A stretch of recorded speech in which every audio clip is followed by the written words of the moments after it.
Assalamualaikum and salam sejahtera. My name is Zilfalil bin Alwi. I am a lecturer from Human Genome Center, School of Medical Sciences, USM Health Campus.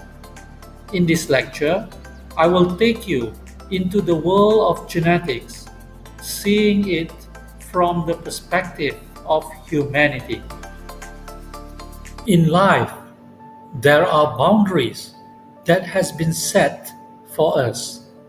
This includes all of us, students, lecturers, doctors, professionals, and the lay public. So what are the boundaries in genetics? Let us explore this further. In the future, all of you will be getting married and have children. No parents would want their children to be born unhealthy or abnormal. Do you know that 6% of babies are born with birth defects? So, would your generation be among those statistics to be born abnormal? Do you know there are famous people, including celebrities, who were born with genetic diseases? One of the commonest genetic disease is thalassemia. In short, thalassemia is a blood disease that is handed down through families or inherited, in which the body produces an abnormal form or insufficient amount of hemoglobin. I'm sure you know the famous Amitabh Bachchan. Amitabh Bachchan is a famous Bollywood film star and a movie director who has thalassemia minor. In other words, he is a carrier for thalassemia. For those of you who plays tennis, I'm sure you know this famous tennis player. He is Pete Sampras, a former American professional tennis player. He also has thalassemia minor. For those of you who plays football, I'm sure you know him. Zinedine Zidane. He is a former French professional football player and now a coach for Real Madrid. But not many of you know that he also has thalassemia minor. Now, this is the pedigree of a family with thalassemia, which is one of the commonest genetic disease in our country. Both the father and the mother are carriers of the disease. They have 50% risk of producing an offspring who is also a carrier of the disease. They have 25% risk of having an offspring with thalassemia major and 25% probability of having a normal child. So, can we change our fate? Yes, we can now change our fate using a new technology called gene editing. Gene editing is a group of technologies that gives scientists the ability to change a person's DNA. Now, one of the latest gene editing technology is CRISPR. CRISPR works when a doctor takes DNA sample from our body, select the section or the part of interest in the DNA, cut and remove the defective section, and then replace it with a new normal DNA. Pre-implantation genetic diagnosis, or PGD, or PIGD as it is popularly known. Now, PIGD allows testing and selection via IVF of embryos that are free from abnormal genes. PIGD is a very effective technique that can be done for everyone who needs it, but it can also present an ethical issue. For example, a doctor takes the semen of the husband and the ovum of the wife and fertilize them to form an embryo. To do PIGD, several embryos are required.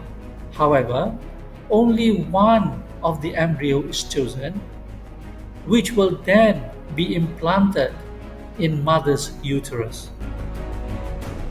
The best embryo will be taken and the rest of the embryo will be discarded.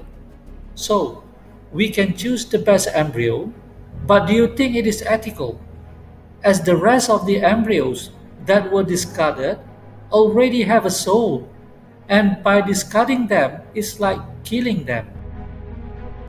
Now, I'm sure some of you may have heard of Dr. He Jiankui.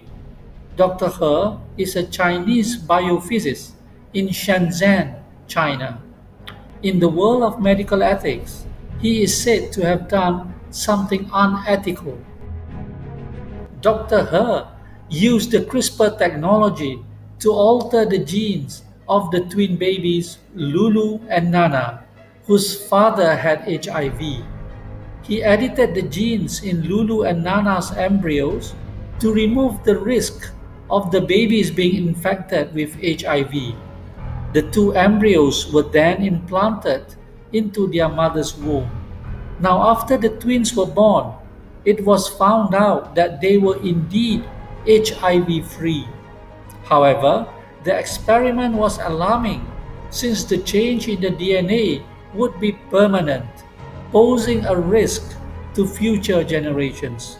Dr. He was taken whole for that despite the good intention due to breach of science ethics.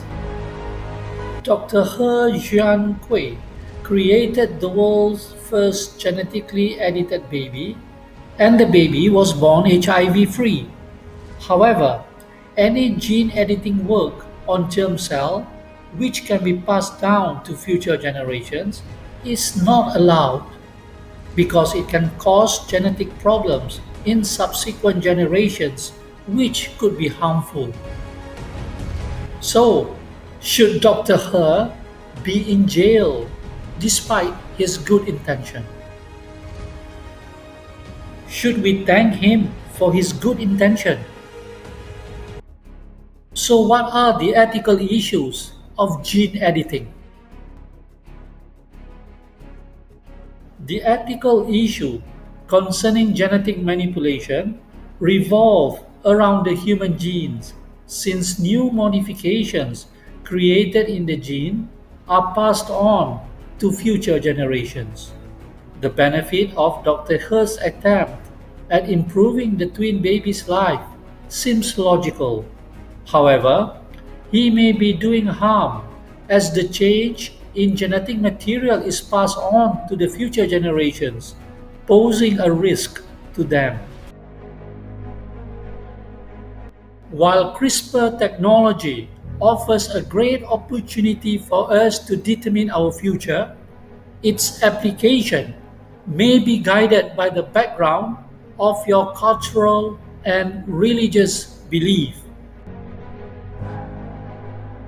So, do we want to be God or taking the role of God to change our fate? Is there a limit in what science is allowed to do? Should there be a limit in the pursuit of knowledge? The answer is on you. The decision is in your hand. So tell me, what do you think? I would like to acknowledge and thank the following members of my team for helping me to prepare this lecture: Miss Amira, Mrs. Ayuni, and Mr. Abdul Halim. Thank you. Now, if you have any question, please email it to me at the following email address. Thank you and have a good day.